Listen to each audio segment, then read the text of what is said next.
Hello दोस्तों, welcome on my channel. दोस्तों आज की वीडियो में हम सीखेंगे YH-T6 का वेटिंग कैलकुलेशन सेटिंग।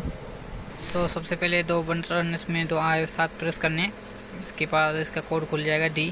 तो डी पर आपको लिखना है इसका पर केजी कितने ये थोड़ा स्टार्ट हो। ठीक है, तो मैं 1 पर रखता हूँ इसका। तो 1 पर ये स्टार्ट होगा, 1 ग्राम से ये शुरू होगा। ठीक है, इसके बाद इसको प्रेस करना है, उसके बाद ये नो हो जाएगा। ठीक है, इसको नो रखना है और ये बता रहे नो लोड। ठीक है, इसके बाद इसका ये बटन ऑन हो जाएगा और ये कह रहा है इज लोड। तो इज लोड पर आपको इसकी जो वेट सेंसर है उसके ऊपर आपको वज़न रखना है, जितना भी सेट करना है उसके ऊपर।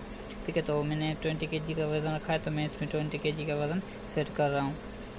तो अभी इसके बाद प्लस का बटन दबा के इसको 0 करना है। ठीक है, इसके बाद इसको 0 और इसको भी 0। ठीक है, तो उसके बाद टैग का दबाना है। टैग का दबाने के बाद ये 20 kg पर सेट हो जाएगा। ठीक है, तो ये देखिए मैंने थोड़ा निकाल लिया और ये बोतल मैंने ऊपर रखी इसके ऊपर।